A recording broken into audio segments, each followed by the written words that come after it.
इस कहानी को जरा ध्यान से सुनिएगा, क्योंकि ये कहानी आपकी जिंदगी बदलने वाली है। रमेश की पत्नी को बहुत गुस्सा आता था और वो गुस्से में किसी को कुछ भी बोल देती थी। लेकिन ज्यादा गुस्सा और फालतू बोलने की वजह से कभी कभी उसके घर वालों को काफी दुख होता था कि उसे इतनी भी समझ नहीं है कि गुस्से में क्या बोलना चाहिए और क्या नहीं बोलना चाहिए।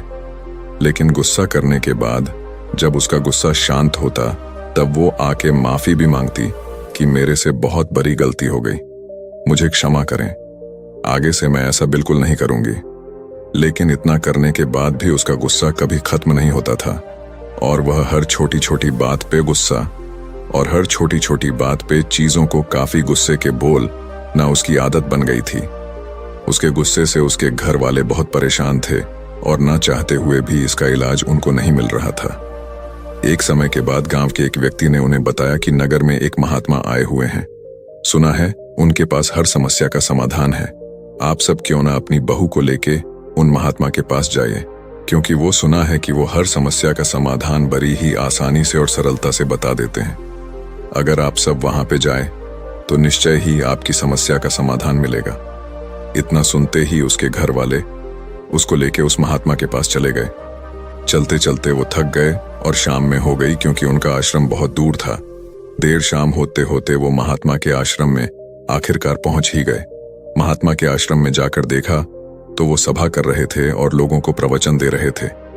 सभा खत्म होने के बाद उन्होंने महात्मा से पूछा कि महात्मा, ये मेरी बहू है, इसे बहुत गुस्सा आता है, कृपा करके इसका कोई समाधान बताएं, क्योंकि इसे बहुत गुस्सा आता है और फिर जब गुस्सा आता है तब यह किसी को नहीं देखती।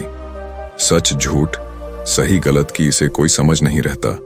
बस मन में जो आता है ये बोल देती है और बाद में माफी भी मांगती है, लेकिन अपनी आदत कभी नहीं सुधारती। आप ही बताइए कि भगवान, हम कैसे क्रोध को नियंत्रित करें? कृपया हमें इसका उपाय बताएं। महात्मा मुस्कुराए और बोले, एक कहावत है, क्रोध से पहले सोचो, उसे दोबारा उगलने से रोको। उन्होंने बोला, इसका क्या मतलब है? आप जरा खुल के ही बताइए, हमें ये बात समझ में नहीं आ रही। महात्मा फिर मुस्कुराए और बोले, मैं तुम्हें एक कहानी सुनाता हूं। ये कहानी निश्चय ही तुम्हारे सवालों के सारे जवाब दे देगी। एक समय की बात है, एक छोटे से गांव में एक बुढ़िया रहती थी। उनका नाम धन्या था। धन्या बहुत ही प्यारी और दयालु महिला थी, लेकिन एक समस्या उनके गुस्से की थी। वे छोटी छोटी बातों पर बहुत जल्दी गुस्सा हो जाया करती थीं। जब उसे गुस्सा आता तो कभी नहीं देखती उसके सामने कौन है और कौन नहीं। वो सबको गुस्से में अपने से छोटा ही समझती थी। बुढ़िया जितनी गुस्सैल थी उतनी ही लालची थी। उसके मन में धन और पैसों को लेकर अपार लालच था।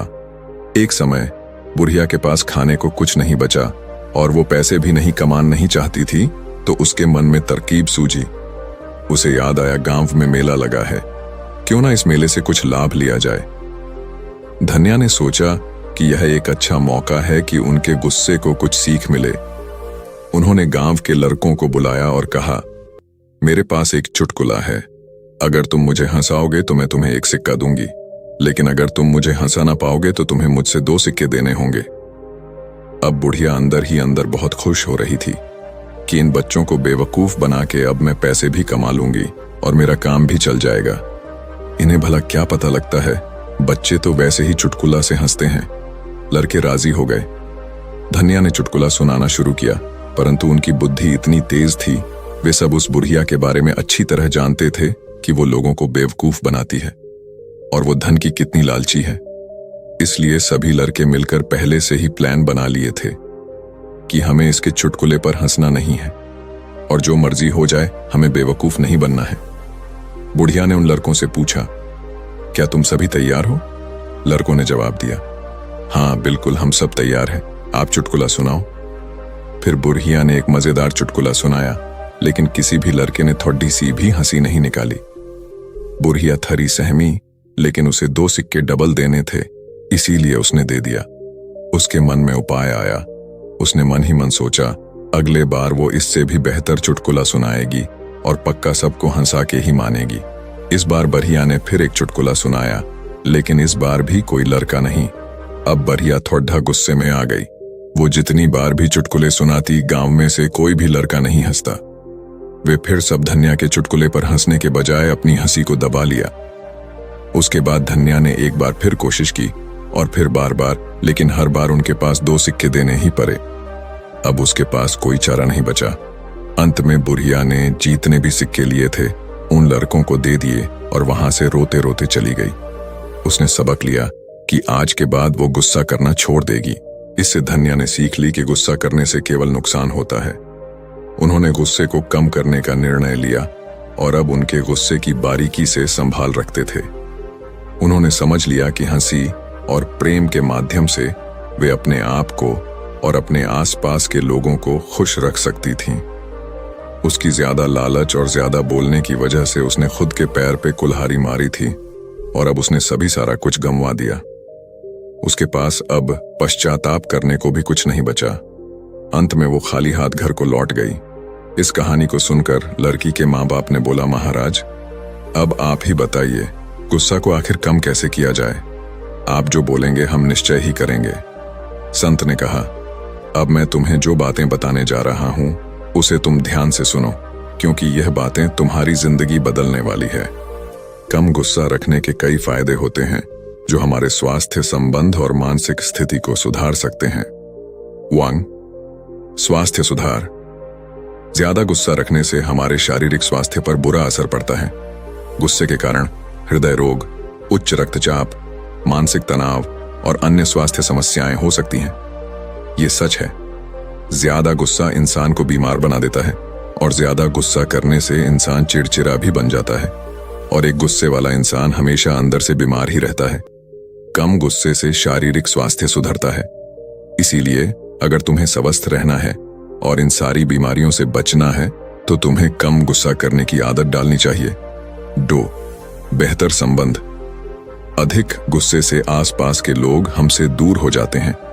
कम गुस्सा रखने से हम अपने परिवार, दोस्त और समाज में अच्छे संबंध बना सकते हैं, क्योंकि गुस्से में हम हमेशा दूसरों की बेइज्जती करते हैं और हम प्यार भरे शब्द उन रिश्तों में नहीं बोल पाते जहां बोलना चाहिए। और जहां पे प्यार भरे शब्द नहीं, वहां पे भला रिश्ता कैसे रहेगा? क्योंकि रिश्ते प्रेम के सहारे चलते हैं।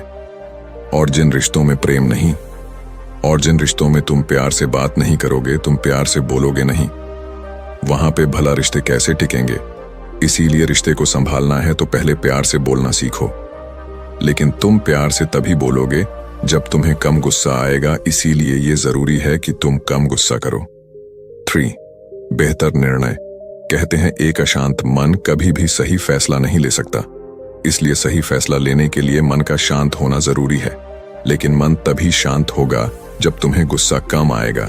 जब तुम्हें गुस्सा आएगा तो मन हमेशा तुम्हारा अशांत रहेगा।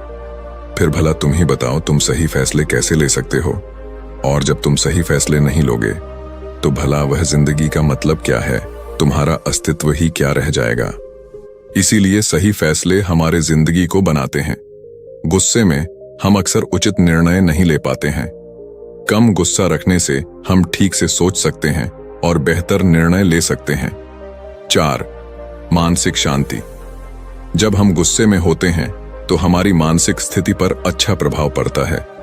कम गुस्सा रखने से हमारी चिंता कम होती है और हमें शांति का अनुभव होता है।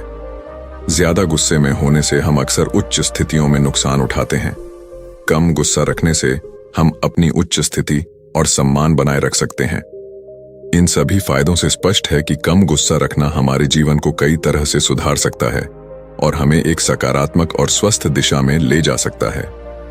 इतना सब सुनने के बाद लड़के ने कहा, मुझे समझ में आ गया कि कम गुस्सा होने के कितने सारे फायदा है।